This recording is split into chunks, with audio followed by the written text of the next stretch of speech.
نحمده ونصلي على رسوله الكريم اما بعد فاعوذ بالله من الشيطان الرجيم بسم الله الرحمن الرحيم رب اشرح لي صدري ويسر لي امري واحلل عقدة من لساني يفقهوا قولي۔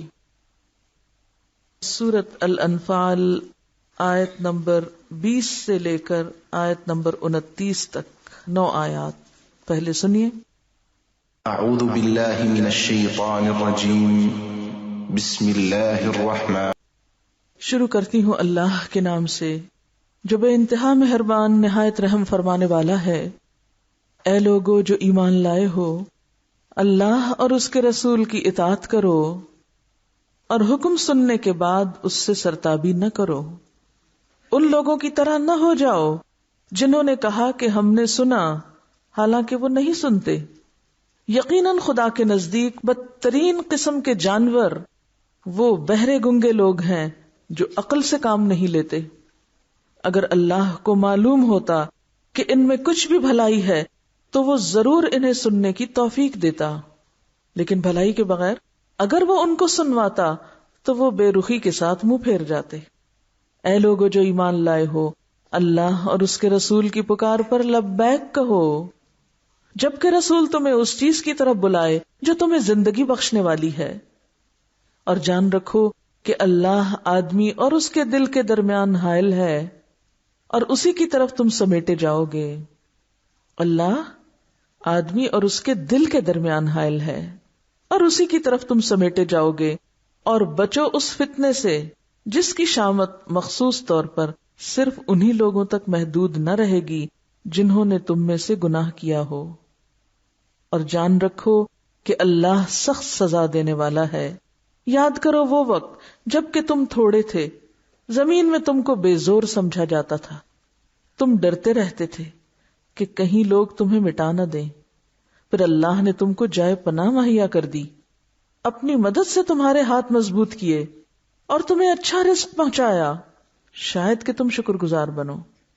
اے لوگو جو ایمان لائے ہو، جانتے بوجھتے اللہ اور اس کے رسول کے ساتھ خیانت نہ کرو، اپنی امانتوں میں غداری کے مرتکب نہ ہو، اور جان رکھو کہ تمہارے مال اور تمہاری اولاد حقیقت میں آزمائش کا سامان ہے، اور اللہ کے پاس اجر دینے کے لیے بہت کچھ ہے۔ اے لوگو جو ایمان لائے ہو، اگر تم خدا ترسی اختیار کرو گے تو اللہ تمہارے لیے کسوٹی بہم پہنچا دے گا، تمہیں ایک میزان اور فرقان دے دے گا، اور تمہاری برائیوں کو تم سے دور کرے گا اور تمہارے قصور معاف کرے گا۔ اللہ اطیعوا اللہ، خوشی سے اللہ کی بات مانو۔ اطیعوا اطاعت سے، اور اطاعت طوعاً سے، اور طوعاً خوشی سے کام کرنا، دل کی آمادگی اور دل کی شوق اور توجہ سے عمل کرو، اللہ کے احکامات کی تعمیل کرو۔ وَرَسُولَهُ، اور اس کے رسول کی بات بھی خوشی سے مانو۔ وَلَا تَوَلَّوْا عَنْهُ، اور اس سے منہ نہ پھیرو، منہ نہ موڑو۔ وَأَنْتُمْ تَسْمَعُونَ، حالانکہ تم سن رہے ہو، تم جان رہے ہو، تمہیں پتہ چل چکا ہے، پھر بھی نہیں مانو گے، جھٹلا دو گے، جاننے کے بعد انکار کرو گے۔ وَلَا تَكُونُوا كَالَّذِينَ، اور تم ان لوگوں کی طرح نہ ہو جانا، ان قوموں کی طرح مت ہو جانا، الذین قالوا، جنہوں نے کہا تھا اپنے پیغمبروں سے، کیا سمعنا، ہم سن رہے ہیں، سن لیا ہم نے، وہم لا یسمعون، حالانکہ وہ سنتے نہیں، انہوں نے سنا نہیں ہوتا۔ تم ایسے لوگوں کی طرح نہ ہونا جو سنی انسنی کر دیں، جو سن کے بھی نہ سنیں۔ کیوں؟ اس لیے کہ ان شر الدواب، بے شک بدترین جانور، انسان نہیں جانور، اور جانوروں میں سے بھی بدترین جانور، عند اللہ، اللہ کے نزدیک کون ہے؟ الصم البکم، بہرے اور گنگے۔ کون بہرے گنگے؟ جن کے پاس کان نہیں، یا جن کے کان کام نہیں کرتے، یا جو بول نہیں سکتے، نہیں، کان بھی ہیں، زبان بھی ہے، لیکن الذین لا یعقلون، وہ کانوں اور زبان کے استعمال میں عقل سے کام نہیں لیتے۔ جو اپنی عقل استعمال نہیں کرتے سنتے وقت اور بولتے وقت. جب توجہ سے سنتے ہی نہیں تو سمجھ ہی کچھ نہیں آتا، جب سمجھ نہیں آتا تو بولیں گے بھی تو irrelevant. سوال گندم جواب چنا، پوچھا کچھ جا رہا ہوگا جواب کچھ آ رہا ہوگا، موضوع کیا ہوگا سوال کچھ اور ہوگا. تو ایسے لوگوں کا مقام اللہ کے نزدیک اللہ کی نگاہ میں بدترین جانوروں سے بھی بدتر ہے. اور یہ کوئی معمولی سی بات نہیں کہ انسان جانور کے مرتبے پہ اترے اور پھر جانوروں میں سے بھی بدترین جانور بن جائے، اور اللہ کے ہاں اس کی حیثیت بدترین جانور سے زیادہ نہ ہو. کیونکہ جانوروں کی یہ سینسز بھی بعض اوقات بہت اچھے سے کام کرتی، لیکن جو لوگ حق بات نہ سنیں، نہ سننے کے بعد سمجھیں اور نہ حق بات کریں، ان کی زبانیں بھی نہ حق بولیں، پھر ایسے لوگ انسان نہیں. ایسا کیوں ہوتا ہے کہ کوئی شخص کان رکھنے کے باوجود بھی نہیں سنتا؟ سننے کی صلاحیت ہے مگر پھر نہیں سنتا حق کو، اس لیے کہ اللہ توفیق نہیں دیتا. وہ کیوں نہیں دیتا؟ وَلَوْ عَلِمَ اللَّهُ فِيهِمْ خَيْرًا، اگر اللہ کو ان کے اندر خیر معلوم ہوتا کہ ان کے اندر بھی کوئی شوق ہے حق جاننے کا، خیر و بھلائی کی طلب کا، لَأَسْمَعَهُمْ، تو وہ ان کو سنوا دیتا، ان کے سننے کا اہتمام کر دیتا، ان کو سننے کا شوق دے دیتا، پھر یہ سننے کا حق ادا کرتے، ان کو موقع بھی ملتا اور اس موقع سے فائدہ بھی اٹھاتے. لیکن اللہ نے توفیق ہی نہیں دی کہ سنے. کیوں؟ اس لیے کہ وَلَوْ أَسْمَعَهُمْ، اگر ان کے شوق کے بغیر، ان کی چاہت کے بغیر انہیں زبردستی سنوایا جاتا تو بھی کیا فائدہ تھا؟ لَتَوَلَّوْا، پھر بھی یہ منہ موڑ جاتے. وَهُمْ مُعْرِضُونَ، اور وہ تو ہیں ہی منہ موڑنے والے، وہ تو ہیں ہی بے رخی کے ساتھ منہ پھیرنے والے، اعراض برتنے والے. تو بے رخی انسان کس سے اور کب دکھاتا ہے؟ جس میں اسے کوئی فائدہ نظر نہیں آتا، اسے اس چیز سے کوئی دلچسپی نہیں ہوتی. یا ایھا الذین آمنوا، اے لوگو جو ایمان لائے ہو، استجیبوا، جواب دو، کیونکہ جو سنتا ہے وہ تو جواب دیتا ہے. جواب دو، اپنے سننے کا ثبوت دو کہ واقعی تم نے سنا ہے. کس کو؟ للہ، اللہ کو، وللرسول، اور رسول کو. کب؟ اذا دعاکم، جب وہ بلائیں تم کو. کس چیز کی طرف بلائیں؟ لما یحییکم، جو چیز تم کو زندہ کرنے والی ہے، زندہ رکھنے والی، زندگی دینے والی. اللہ کی بات، اللہ کے دین کے راستے میں جد و جہد، جہاد کی طرف، جد و جہد کی طرف، اپنی اصلاح اور دوسرے انسانوں کی اصلاح کی کوششوں کی طرف، کیونکہ اسی سے دل زندہ رہا کرتے ہیں. وَاعْلَمُوا، اور جان لو، ان اللہ، بے شک اللہ تعالی، یحول بین المرء وقلبہ، بندے اور اس کے دل کے درمیان حائل ہو جاتا ہے.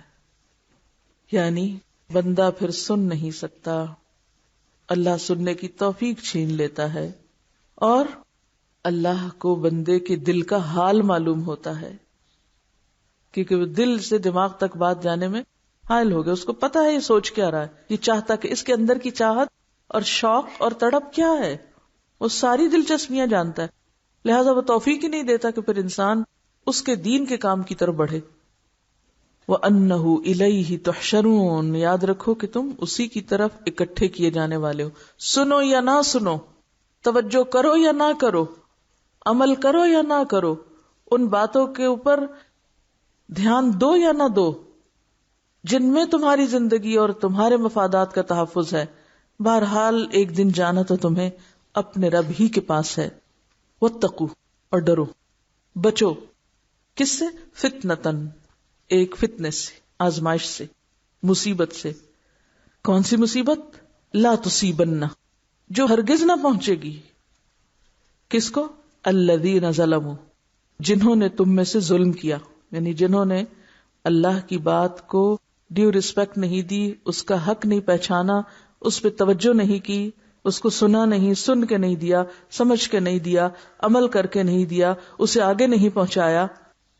الذین ظلموا منکم خاصۃ، خاص طور پر، یعنی کچھ مخصوص طور پر صرف انہی لوگوں کو مصیبت نہیں آئے گی جو سنتے نہیں، بلکہ ان کو بھی جا پہنچے گی جنہوں نے صرف اپنی ذات کی حد تک سنا اور اس کو آگے نہیں پہنچایا، اس فتنے کے روک تھام کے لیے کوشش نہیں کی. وَاعْلَمُوا، اور جان لو، ان اللہ شدید العقاب، کہ بے شک اللہ تعالی سخت سزا دینے والا ہے. جب اس کا عذاب آتا ہے تو پھر وہ یہ نہیں دیکھتا کہ ان میں سے کون دیندار تھا، پرہیزگار تھا اور نیک تھا، پھر آٹے کے ساتھ گن بھی پستا ہے. وَاذْكُرُوا، اور یاد کرو اپنا وہ وقت، اذ انتم قلیل، جب تم بہت تھوڑے تھے. کہاں؟ مکہ میں. اذ انتم قلیل، جب تم بہت تھوڑے تھے. مستضعفون فی الارض، زمین میں بہت کمزور سمجھے جاتے تھے. تخافون، تم ڈرتے رہتے تھے. کس بات سے؟ ان یتخطفکم الناس، کہ لوگ تمہیں اچک لیں گے، تمہیں ختم کر ڈالیں گے، تمہیں ملیا میٹ کر دیں گے، تمہیں مٹا دیں گے، کیونکہ تم ان کے مقابلے میں بہت ہی کمزور اور بہت ہی تھوڑے تھے. لیکن دیکھو ہوا کیا، فآواکم، تمہارے مفادات کو اس نے تحفظ کیا. اس وقت بھی کیا جب تم بہت ہی تھوڑے تھے، بہت کم تھے، اور تمہارے دشمن بہت طاقتور تھے، بہت زیادہ تھے، پھر بھی تمہیں بچایا. آج اگر تم اس کے حکم پہ چلو گے تو آج نہیں بچائے گا. آج تم اس کے دین کی خدمت کرو گے تو آج تمہارے مفادات کا تحفظ نہیں ہوگا. تخافون ان یتخطفکم الناس فآواکم، دیکھو کیسا بہتر رستہ نکالا. اس نے تم کو ٹھکانہ دیا، مدینہ میں پناہ دی. وأیدکم، اور تمہاری تائید کی، مدد کی. بنصرہ، اپنی مدد کے ساتھ. ورزقکم، اور تمہیں دنیا بھی دی، تمہیں رزق دیا. من الطیبات، پاکیزہ چیزوں میں سے، یعنی محض کامیابی نہیں دی، محض قوت نہیں دی، محض تمہیں خوف خطرے سے بچایا نہیں. اوپر تو ذکر تھا کہ تم تھوڑے تھے، کمزور تھے، دشمن سے ڈرتے تھے، ختم ہو جانے سے ڈرتے تھے، یعنی اس بنا پر اپنے وجود کے تحفظ سے بھی تم عاری تھے. تو اس نے تو صرف تمہیں تحفظ ہی نہیں دیا، تم کو کھانے پینے کو بھی دیا، تم پہ تو دنیا کی نعمتیں بھی عام کر دی. جب لوگوں کو دین ملا، جیسے حضرت عمر نے کہا کہ ہم سب سے زیادہ ذلیل تھے، اللہ نے ہمیں اسلام کے ذریعے عزت بخشی، تو یہ سارے ترقی کے، رحمتوں کے، برکتوں کے دروازے کس چیز سے کھلے؟ اس دین کی برکت سے کھلے. تمہارے لیے رزق کی فراوانی بھی ہوئی اس دین کی طرف آنے سے. تو پھر تم دین چھوڑ کے کہیں اور جاؤ گے؟ وقتی مشکلات سے گھبرا کر، وقتی قربانیوں سے بھاگ کر تم یہ راستہ چھوڑ دو گے؟ تمہیں یاد نہیں کہ تمہارے اوپر کیسی کیسی مشکلات تھی؟ کیا یہ ایک زندہ حقیقت نہیں کہ مکہ میں تم کس حال میں تھے اور مدینہ میں آ کے کیسے پھلے پھولے؟ سب کچھ مل گیا جو چاہیے تھا، بلکہ اس سے بھی زیادہ. اب تمہیں کیا کرنا ہے؟ لعلکم تشکرون، تاکہ تم شکر گزار ہو. اللہ کو تم سے شکر گزاری چاہیے. شکر کیا ہوتا ہے؟ نعمت کا اعتراف، کہ دل سے مان جاؤ کہ واقعی اللہ کی طرف سے اسی نے سب کچھ دیا ہے. یا ایھا الذین آمنوا، اے لوگو جو ایمان لائے، لا تخونوا اللہ والرسول، اللہ اور رسول کی خیانت مت کرو. خیانت کیا چیز ہوتی ہے؟ امانت کی حفاظت نہ کرنا، امانت کو صاحب امانت کی طرف پورا پورا نہ لوٹانا. تو اللہ نے کیا کیا امانتیں آپ کے سپرد کی. لا تخونوا اللہ، رسول نے کیا امانت تمہارے حوالے کی. اللہ اور رسول کی خیانت مت کرو. وَتَخُونُوا أَمَانَاتِكُمْ، اور آپس کی باہم امانتوں میں بھی خیانت نہ کرو. ایک دوسرے کو جو تم امانتیں سپرد کیے ہوئے ہو ان میں بھی تم دھوکہ نہ دو. اللہ سے اپنے تعلق کو درست کرو، رسول کے ساتھ اپنے معاملے کو درست کرو، اور آپس میں باہمی تعلقات میں انپریڈکٹیبل نہ ہو. وہی کرو جس کی تم سے توقع کی جاتی ہے. وَأَنْتُمْ تَعْلَمُونَ، اور تم جانتے ہو. جان بوجھ کے یہ سب نہ کرو. وَاعْلَمُوا، اور جان لو، علم حاصل کر لو. کس بات کا علم؟ اس بات کو معلوم کر لو، اس بات کو پہچان لو. کیا؟ انما اموالکم، کہ بے شک تمہارے مال، واولادکم، اور تمہاری اولاد، فتنہ، آزمائش ہے، امتحان کے پرچے ہیں. مال بھی اور اولاد بھی. انسان حرص و ہوس عموماً صرف اپنی ذات کے لیے نہیں رکھتا. مال کی محبت، دنیا کی محبت صرف اپنے لیے نہیں ہوتی. اس کا ایک بہت بڑا سبب انسان کی اولاد بھی ہوتی. لہذا اسی کی وجہ سے پھر انسان اللہ کی اطاعت سے منہ موڑتا ہے. خیانت کس لیے کرتا ہے؟ مال اور اولاد کی محبت میں.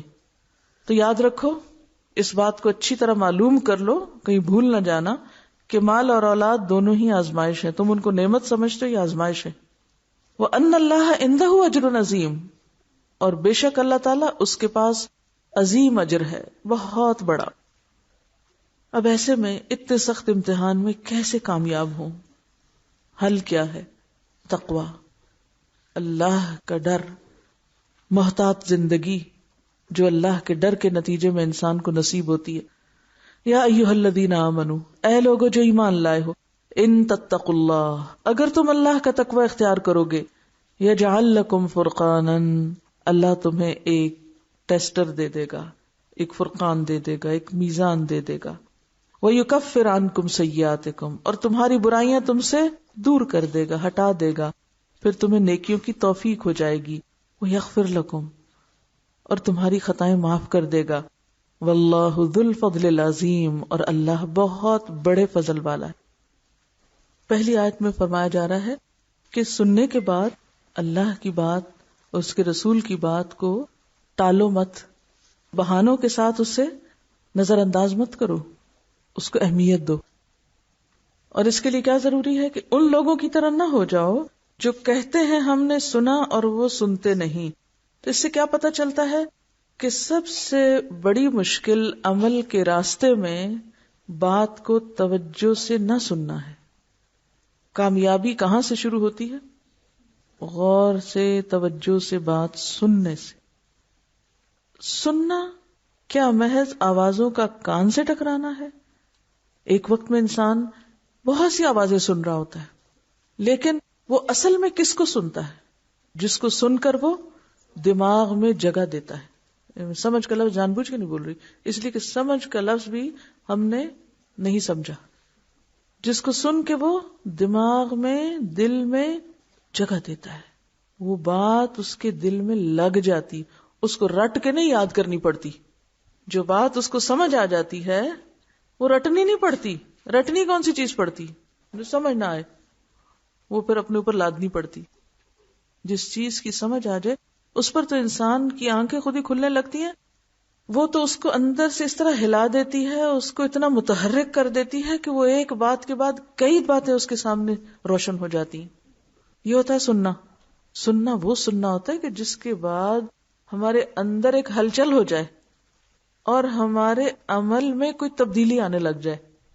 مثلا ایسے ہی کہ اگر کوئی کہے چوہا آ رہا ہے، تو جس نے سنا ہے اس نے اور جس نے نہیں سنا اس میں فرق ہوتا ہے. چوہا آنے پر فرق ہوتا ہے. تو پھر سننا کیا سننا ہوا؟ عمل بدلنا، آگے سوچنا، آگے دیکھنا. اب کیا کروں پھر؟ اچھا اللہ تعالیٰ نے یہ فرمایا ہے، اللہ کے رسول نے یہ فرمایا ہے، اچھا پھر تو مجھے کچھ کرنا ہی ہے. جیسے آپ کو کوئی ایسا انسان کچھ کہے جس کو آپ کچھ بھی اہمیت دیتے ہو، اچھا فلاں نے کہا ہے، اس کا کہنا نہیں ٹال سکتی، اب تو کرنا ہی پڑے گا. اب تو اس نے کہہ دیا، اب تو کرنا ہی ہوگا. دل چاہ رہا ہے تب بھی، نہیں چاہ رہا تب بھی. اور اگر یہ کیفیت نہ آئے کہ سچائی سامنے آئے اور اس کو کوئی اہمیت ہی نہ دی جائے، کوئی امپورٹنس ہی نہیں زندگی میں اس کی، یا پھر سن تو لیا جائے لیکن فوراً اس کو الٹا مفہوم دیا جائے، جیسے سننا چاہیے ویسا نہ سنا جائے بلکہ کیا کیا جائے، بات کا بتنگڑ بنا دیا جائے. کئی لوگ سنتے ہیں اور سن کے پھر اس کو کیا کرتے ہیں، مذاق میں اڑا دیتے ہیں. بعض لوگ اس کو سن کے اس پہ تبصرے شروع کر دیتے ہیں، اس پہ رنگ رنگ کے نکتے ضرور لاتے ہیں لیکن جو اس میں کرنے کا کام ہوتا ہے وہ نہیں کرتے. تو ایسے لوگ کیا سن رہے ہوتے ہیں؟ ایسے تمام رویے ہمارے سامنے انسانوں کی طرف سے آتے ہیں نا.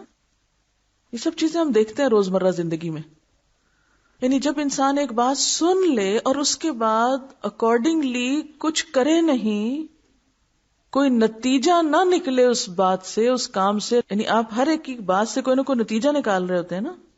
تو جب کوئی بندہ اللہ کی بات سن کے کسی نتیجے پہ نہ پہنچے بلکہ اس کو غیر اہم سمجھ کے بس آگے پیچھے کر دے، تو پھر کیا ہوتا ہے؟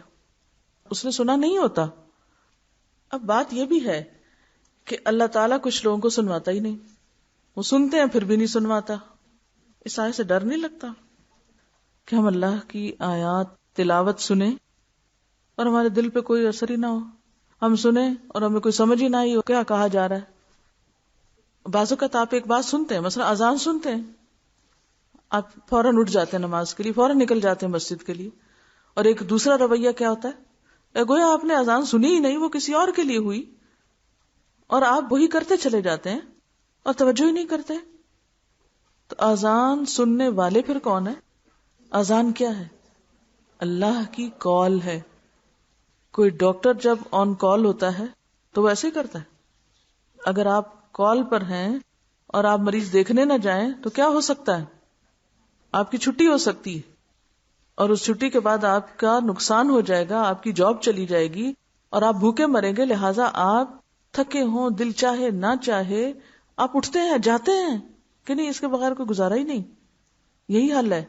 کسی دوست کی کال آ جائے، آپ سوتے ہوئے اٹھ جاتے ہیں، ٹیلی فون سرہانے رکھ کے سوتے ہیں کہ معلوم نہیں کس وقت کال آ جائے. لیکن اللہ کی کال، اللہ کا حکم ہمیں کیوں نہیں سنائی دیتا؟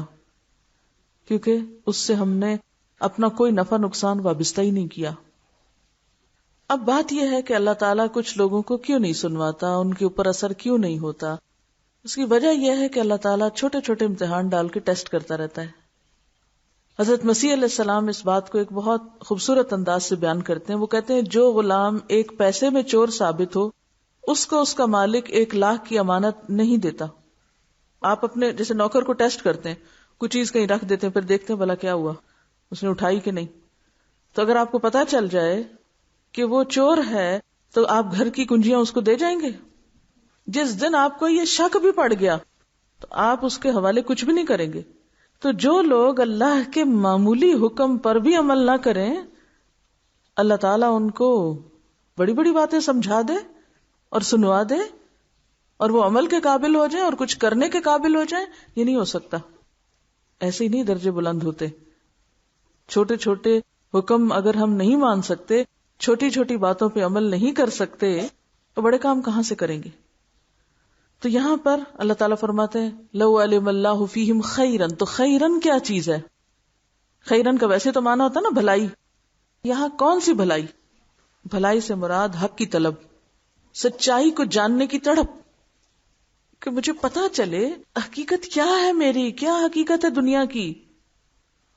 جس دن آپ کے اندر یہ تڑپ آ گئی نا کہ یا اللہ مجھے صحیح رستہ دکھا، پھر ہو نہیں سکتا کہ اللہ سبب نہ بنا دے اور وہ آپ کو نہ سنوائے.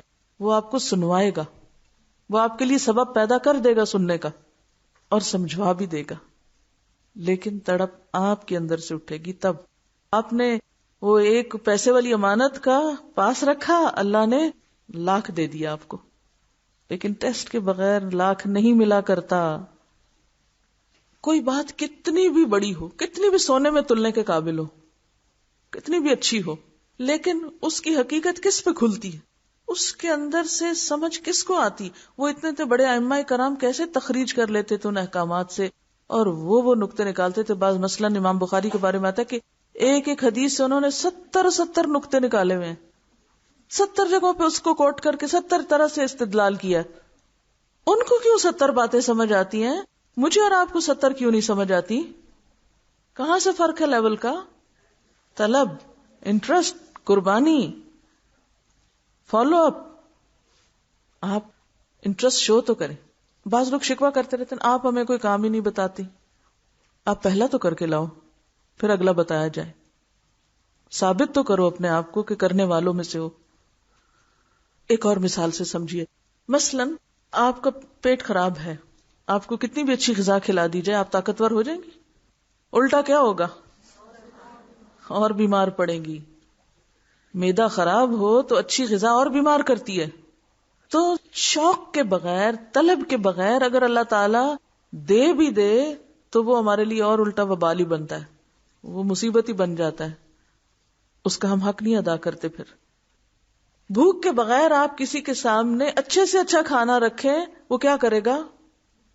نہیں کھائے گا. اگر آپ زبردستی ایک لقمہ اس بچے کے منہ میں ڈال دیں جو نہیں کھانا چاہتا، کیا ہوتا ہے؟ کیا کر دیتا ہے؟ الٹ دیتا ہے، تھرو اپ کر دیتا ہے. تو اللہ کو پتا ہے اس کی بھوک کتنی ہے، اس بندے کی اس کا شوق کتنا ہے. یہ ہم سب کی آزمائش ہے. تو جتنا ہمارا شوق ہوگا، جتنی ہماری تڑپ ہوگی، اللہ اتنا ہی سبب بنا دے گا، ویسے ہی رستے کھول دے گا. عموماً ہم دوسروں کو بلیم کرتے رہتے ہیں، باہر سبب بتاتے رہتے ہیں، بہانے بناتے رہتے ہیں، یہ نہیں ہے، وہ نہیں، یہ کیوں نہیں ہو رہا، وہ لیکن بات یہ کہ ہمارے اندر طلب ہی نہیں ہوتی. جس دن ہمارے اندر آ گئی اس دن رستے بھی سب کھل جائیں گے. صرف سڑکوں کے رستے نہیں، آنکھوں اور دماغ اور کانوں کے بھی سارے بند دروازے کھل جائیں گے جب ہم لینے والوں میں سے بنیں گے. ایک اچھے پودے کے لیے صرف اتنا کافی نہیں کہ اس کا بیج اچھا ہو، اس کے لیے نیچے زمین کیسی ہونی چاہیے. اچھی سے اچھی بات جب آپ کے دل پہ ہی زنگ چڑھا ہوا ہے، وہ نرم ہی نہیں ہے، جذبے اندرون ہی نہیں ہے، اللہ تعالیٰ آپ کے اوپر حکمتوں کے خزانے کیوں ڈالے؟ حکمتوں کے خزانے کس پہ کھلتے ہیں؟ کون اس قابل ہوتا ہے کہ اس کو ملے یہ سب؟ جو ڈیزرو کرتا ہے، جس کے اندر واقعی عاجزی، تواضع اور نرمی ہوتی ہے، اس پہ کھلتا ہے یہ سب. اگر بنجر زمین پہ آپ کو پودا لگا بھی دیں تو کیا ہوگا؟ سوکھ نہیں جائے گا. اگر آپ کو بے شمار باتیں سکھا بھی دی جائیں اور آپ لینے والوں میں سے نہیں تو سب ضائع ہو جائے گا نا، باہر ہی رہ پھسل جائے گا. وہ جیسے بارش پڑتی ہے تو ایک زمین جذب کر جاتی اور دوسری زمین پانی روک ہی لیتی ہے، تیسری سب بہا دیتی. تو لوگ بھی ایسے ہی ہوتے ہیں. 3 طرح کے لوگ ہوتے ہیں. نمبر 1 تو یہ کہ توجہ اور شوق اور دلچسپی پیدا کریں دین میں، اسے ضرورت سمجھیں. نمبر 2 جو کہا جا رہا ہے نا وہی مطلب لیں، خواہشات پر مبنی مطلب مت نکالیں قرآن سے.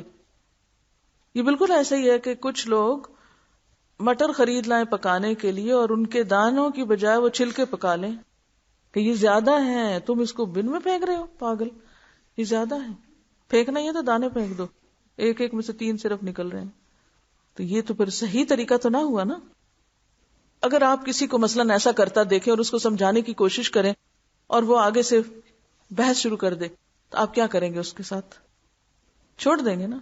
ابھی ٹھیک ہے، اگر اس کو چھلکوں میں ہی مزہ آ رہا ہے تو لیتا رہے، بحث تو نہیں کر سکتے ہم اس سے. تو بالکل اسی طرح اللہ تعالیٰ تو ہم کو سب سے زیادہ جانتے ہیں کہ ہمارے اندر کیا ہے.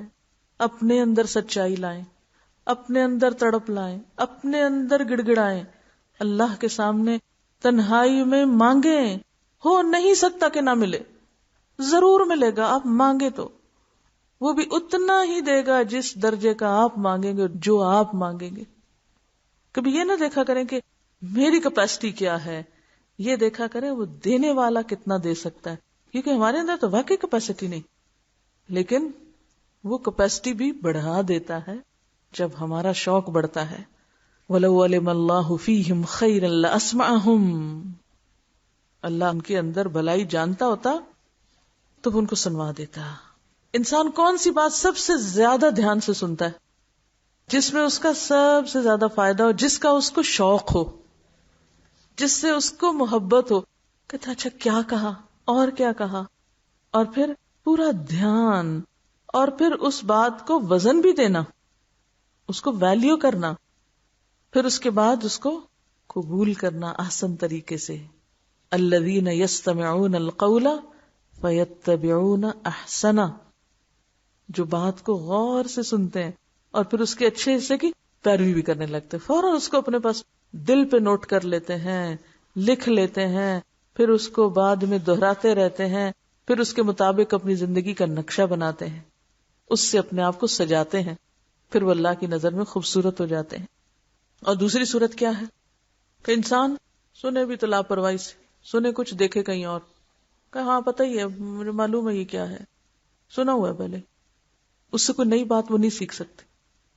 کسی بھی چیز سے نیا معنی کب آپ نکال سکتے ہیں؟ جب آپ اس کو ایک نئی نگاہ سے دیکھیں.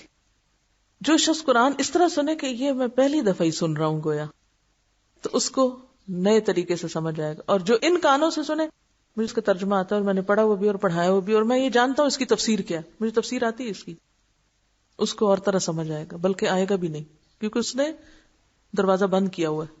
وہاں اندر کون جائے گا؟ کوئی نہیں جا سکتا.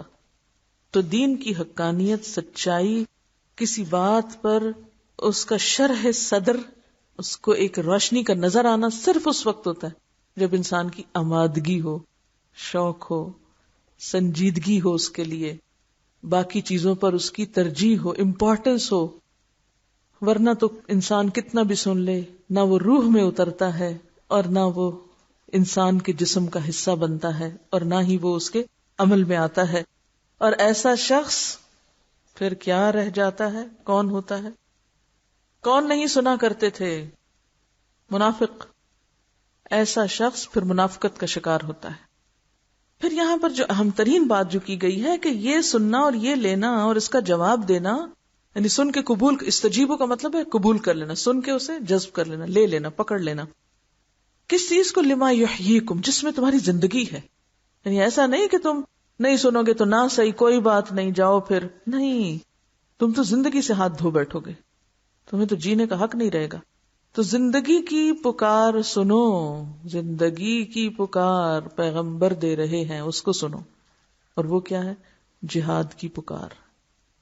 یعنی صرف اپنے لیے نہیں سننا، بلکہ اپنے ساتھ دوسروں تک پہنچانے کے لیے بھی سننا ہے. اب دیکھیے، جو بات آپ صرف اپنے لیے سنتے ہیں وہ کس طرح سنتے ہیں. ایک اور اینگل سے آپ دیکھیں نا، یہ صرف میرے لیے، اور اگر آپ کو پتا ہو یہ لکھ کے دینا ہے، کہیں امتحان دینا ہے، پھر یہ ہو کہ یہ پڑھانا ہے آگے، یہ دوسرے کو پہنچانا ہے، تو پھر سننا کیسے ہوگا؟ نمبر 1، جیسا ہے ویسا لو. نمبر 2، صرف اپنے لیے نہ لو بلکہ اس کو آگے پہنچاؤ، کیونکہ اصل قبولیت اس کے اندر ہوگی جس کے اندر آگے پہنچانے کی تڑپ ہوگی. جب تک انسان کسی چیز کو اپنے لیے لیتا تو وہ پوری طرح نہیں لیتا. مثلا ایک ماں جب تک ماں نہیں بنتی وہ کھاتی ہے، اپنے لیے کھاتی، کبھی کھایا کبھی نہیں کھایا، کبھی بھوکے رہ گئے، کبھی ناشتہ ہی نہیں کیا. لیکن جب وہ ماں بنتی پھر کیا کرتی؟ فرق ہو جاتا ہے کہ نہیں ہوتا؟ اور جس کی زندگی میں نہیں فرق آتا پھر بھی وہ خود تو بیمار ہوتی ہے، نسلیں بھی بیمار ہوتی ہیں. کچھ لوگ جو غور سے نہیں سنتے پھر وہ بات کو آگے کس طرح پہنچاتے ہیں؟ آؤٹ آف کانٹیکسٹ، غلط طریقے سے آگے بیان کرتے ہیں. لہٰذا وہ امانت میں خیانت کرتے ہیں. وہ کہتے ہیں نا مجالس امانت کے ساتھ ہیں. تو اس میں صرف یہ نہیں ہے کہ مجلس کی حفاظت کرو، ان باتوں کو کہیں اور نہ کہو. مثلا یہ ایک مجلس ہے، یہ مجلس امانت ہے. کیا مطلب ہے اس امانت کا؟ کہ جو بات جس کانٹیکسٹ میں، جس مقصد کے لیے کہی جا رہی ہے، اسی کانٹیکسٹ میں باہر جا کے بیان کرو، آؤٹ آف کانٹیکسٹ نہیں. بہت سے لوگ یہ غداری کرتے ہیں، یہ خیانت کرتے ہیں. کہا کچھ جاتا ہے، اس وقت دھیان سے سنتے نہیں، آدھی سمجھتے ہیں آدھی نہیں سمجھتے، پھر بغیر سوچے سمجھے جا کے کسی اور طرح بیان کرنے لگ جاتے ہیں اور نتیجے نکالنے لگتے ہیں، irrelevant طریقے سے اسے استعمال کرتے ہیں. تو یہ بھی نقصان دہ طرز عمل ہوتا ہے. تو یہاں پر لما یحییکم، اس کام کے لیے سنو، زندگی کی پکار جس کے لیے تم پیدا کیے گئے. اور پھر آپ دیکھیے کہ جب تک ہم اپنی ذات تک سنتے ہیں نا، صرف خود ہی کھاتے چلے جاتے ہیں، تو ہم موٹے تو خوب ہو جاتے ہیں لیکن ہم کسی کی خدمت کے قابل نہیں رہتے. ایسے لوگ جو علم حاصل کر کر کے خوب موٹے ہو جائیں خود اور اس کو آگے نہ دیں کسی کو، ان کا حال پھر کیا ہوتا ہے؟ وہ کس قسم کے کردار ہوتے ہیں؟ تو یہ علم ایسی چیز نہیں جو صرف آپ کے لیے ہے، یہ کس کے لیے؟ آگے دینے کے لیے. کیوں؟ اس لیے کہ فتنے کی روک تھام کرنی ہے. اگلی آیت ایسے ہی نہیں ہے، یہ معنی کو میں اپنی مرضی سے نہیں گھڑ رہی. کہیں آپ کے ذہن میں شیطان یہ خیال ڈالے کہ یہ تو اپنی مرضی کے معنی نکال رہی ہیں. اس آیت کا معنی اس لیے لیا جا رہا ہے لما یحییکم کا، کیونکہ آگے فتنے کی بات آ رہی ہے، اور فتنے کی روک تھام امر بالمعروف اور نہی عن المنکر سے ہوتی ہے. امر بالمعروف اور نہی عن المنکر کرنے کے لیے کیا چاہیے ہوتا ہے؟ علم، طریقہ. ایک ڈاکٹر کی زندگی میں اس کی بہترین مثال ہو سکتی ہے. یعنی معاشرے کے اندر امر بالمعروف کرنے والے ایسے ہی ہوتے ہیں جیسے ڈاکٹرز ہوتے ہیں جو جسمانی بیماریوں کا علاج کرتے ہیں. تو علماء یا دین کے مبلغین روحانی بیماریوں کے علاج کے لیے معاشرے کے اندر وہی کردار ادا کرتے ہیں. اب ان دونوں کو بھی آپ کمپیئر کر سکتے ہیں کہ ڈاکٹر کی زندگی کیسے ہوتی ہے اور مبلغ کی کیسے ہونی چاہیے. جتنا زیادہ ہم اچھی غذا کھا لیں، ہم اپنا گھر صاف کر لیں، ہم کچھ بھی کر لیں، زندگی محفوظ نہیں ہے، آپ کی جان محفوظ نہیں ہے جب تک کہ ماحول صاف نہیں ہے. تو زندگی نہیں مل سکتی اس شخص کو جو اپنے علاوہ باہر کو صاف نہ کرنے کی صلاحیت رکھتا ہو. اس لیے اذا دعاکم لما یحییکم، وہ چیز جو تمہیں زندگی بخشتی ہے، وہ چیز جو تمہاری حیات ہے. قوموں کی حیات جد و جہد میں ہوتی ہے، اسٹرگل میں ہوتی ہے. وَاعْلَمُوا أَنَّ اللَّهَ يَحُولُ بَيْنَ الْمَرْءِ وَقَلْبِهِ وَأَنَّهُ إِلَيْهِ تُحْشَرُونَ وَاتَّقُوا فِتْنَةً. فتنہ کیا چیز ہے؟ آزمائش. کبھی انسانوں کی طرف سے ہوتی ہے. اگر آپ اپنے رشتہ داروں کو دین کی بات نہیں بتاتے تو کیا ہوتا ہے؟ آپ اپنے بچوں کو لے لیں، آپ انہیں دین کی طرف نہیں لاتے، بڑے ہو کے آپ کے فرما بردار اطاعت گزار ہوتے ہیں، آپ ہی کو ستانے کے لائق ہو جاتے ہیں. آپ اپنے بہن بھائیوں کو، اپنے ایون ماں باپ، اپنے بچوں، اپنی نسلوں، اپنے آس پاس دائیں بائیں، اگر آپ اس علم کو، خیر کو نہیں عام کرتے، آپ خود بھی عمل نہیں کر سکتے. کیوں؟ اس لیے کہ آپ کو ان سے سپورٹ ہی نہیں ملتی. وہ الٹے آپ کے دشمن ہو جاتے ہیں. وہ کہتے ہیں یہ تم کدھر چل پڑے ہو، وہ ہمیں چلنے دیتے ہیں. یہ ایک فتنہ ہوتا ہے. فتنہ کہاں سے؟ نمبر 1 انسانوں سے. انسان فتنہ ہمارے لیے، جیسے اولاد اور مال فتنہ ہے نا، یہ انسان فتنہ میں اپنے پاس سے نہیں گھڑ رہی. اس کی بھی دلیل یہ نیچے لکھی ہوئی ہے، تمہاری اولاد بھی فتنہ. کبھی وہ فتنہ انسانوں کی طرف سے آتا ہے کہ وہ ہمارے لیے مصیبت بن کھڑے ہوتے ہیں، وہ ہمیں دین کے راستے پہ چلنے نہیں دیتے، وہ رکاوٹ بنتے ہیں. کبھی روحانی اور اخلاقی بیماریاں جو معاشرے میں عام ہو جاتی ہیں وہ وبا کی شکل اختیار کر جاتی. مجموعی طور پر، عمومی طور پر لوگوں کا طرز عمل ہمارے لیے فتنہ ہو جاتا ہے. امر بالمعروف اور نہی عن المنکر نہ کرنے پر دعاؤں کا قبول نہ ہونا، یہ بھی ایک آزمائش ہوتی ہے. اور الٹیمیٹلی بڑا عذاب، کوئی آسمانی آفت یا زمینی آفت.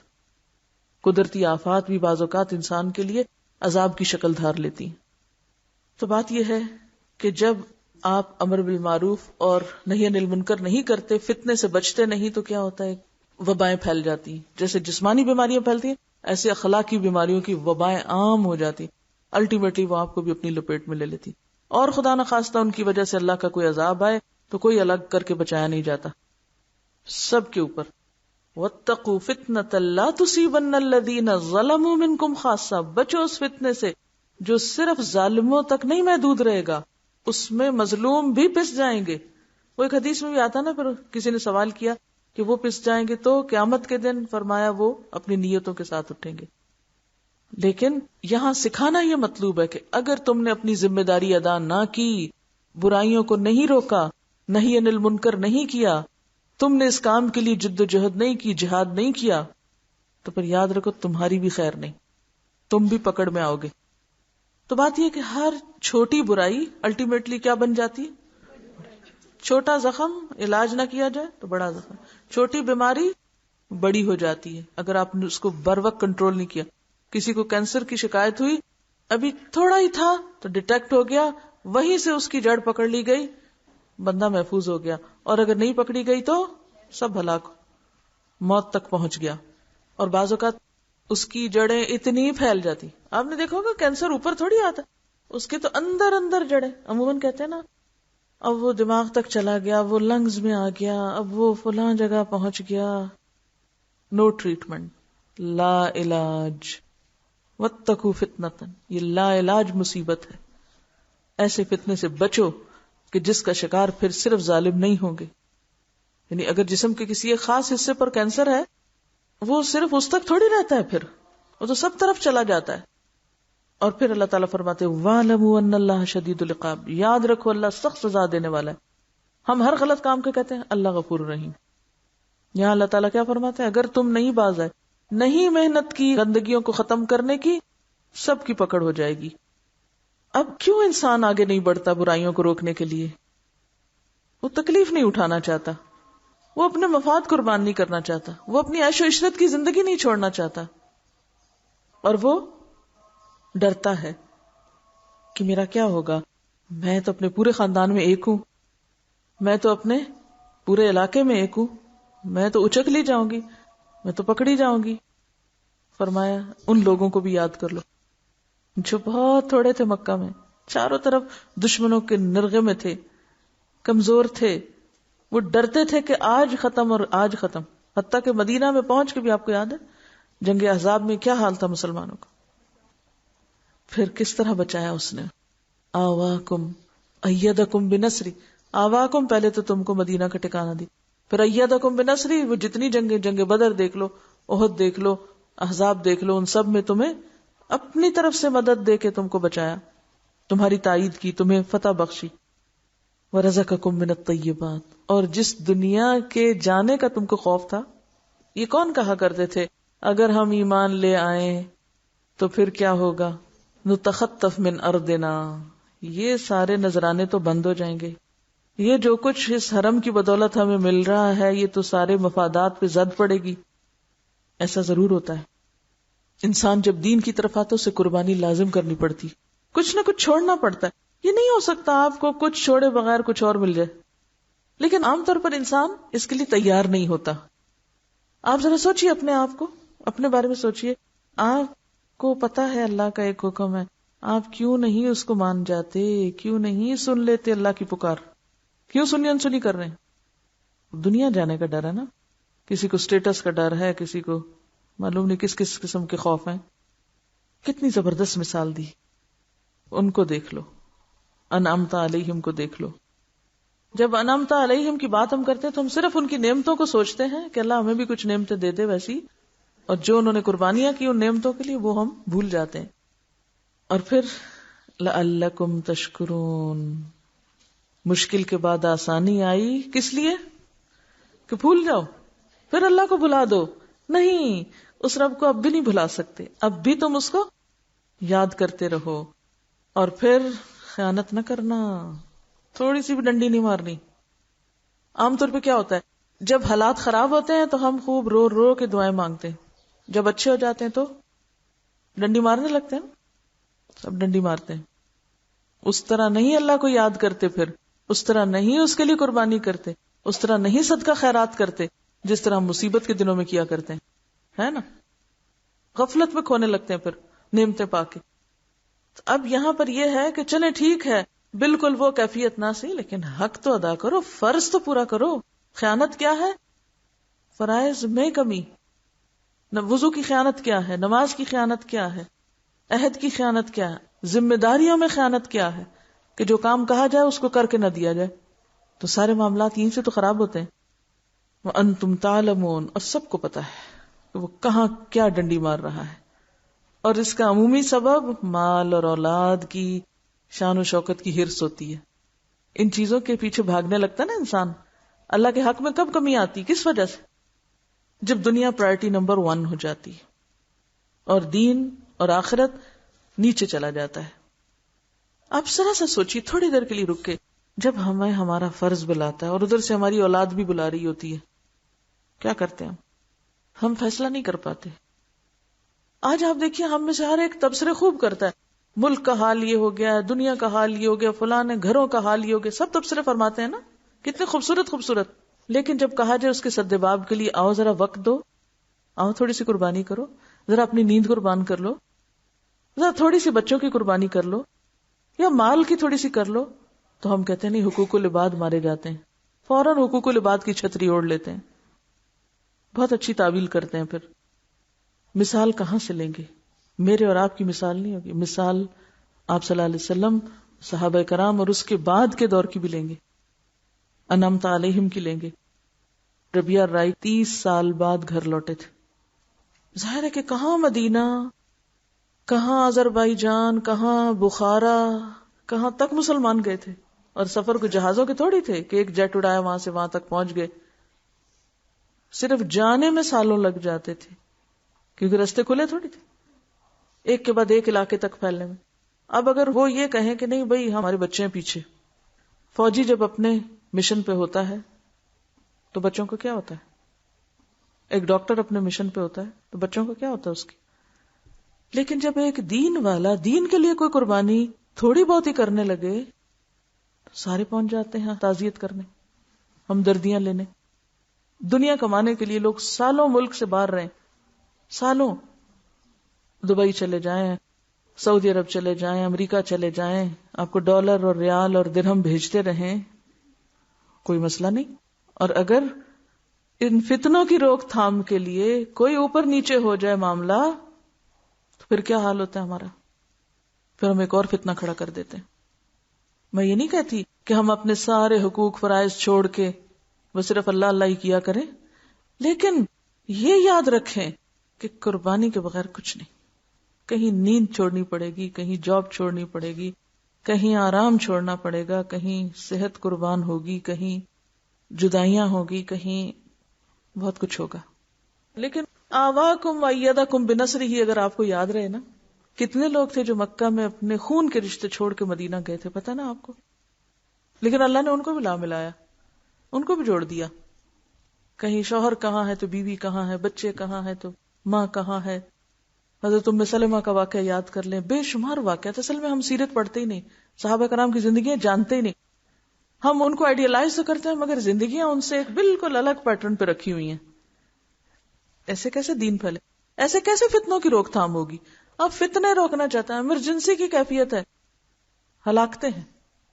لیکن دوسری طرف عمل ہمارا زیرو پر. ہم صرف خیالوں کی جنت میں یا صرف باتوں کے ذریعے سب کچھ بدلنا چاہتے ہیں. تو بات یہ ہے کہ یہ سب تو فتنہ ہے. اچھا یہ بتائیے کہ اموال اور اولاد کیا ہے آپ کے پاس؟ ذرا یہ بھی تھوڑا سا بتا دیجیے مجھے. امانت ہے نا، تو جب وہ مانگے کہ ذرا یہ دے دو مجھے، کس نے دی یہ امانت؟ تو اگر وہ مانگے کسی وقت تو پھر کیا کرنا ہوگا؟ کہ نہیں اللہ تعالیٰ یہ تو نہیں ہو سکتا.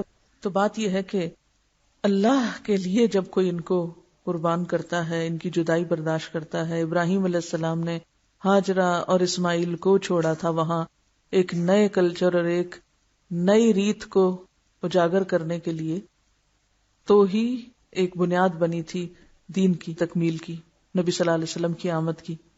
اور یہ تو ہمیشہ یاد رکھو وَأَنَّ اللَّهَ عِنْدَهُ أَجْرٌ عَظِيمٌ، کہ اللہ کے پاس بہت بڑا اجر ہے.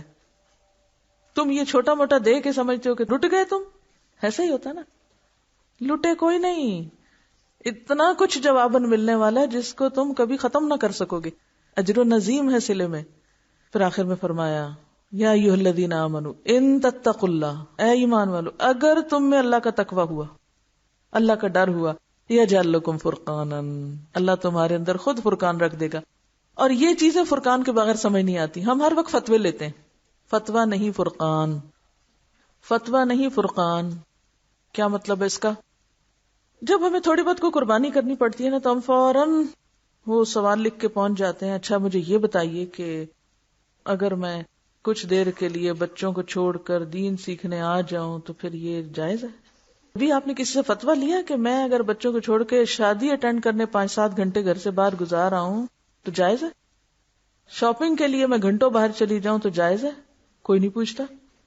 جب بازار جانا ہوتا ہے تو بچوں کو مینٹلی اتنا تیار کر لیتے ہیں، اچھا تم بیٹھو تو میں تمہارے لیے یہ بھی لاؤں گی، یہ لے کے دوں گی، وہ مجھے سیر کرنے جانا ہے تو تمہارے لیے واپسی پر یہ لے کر، اچھا کیا چاہیے تمہیں، فلاں کھلونا، وہ مل جائے گا. بالکل وہ فرمائشیں جو کبھی پوری نہ کریں، جب اپنا مقصد ہو تو سب ضرورت سے زائد بھی پوری کر دیں آ کے، کیونکہ اس میں اپنا کام نکلوانا ہوتا ہے نا.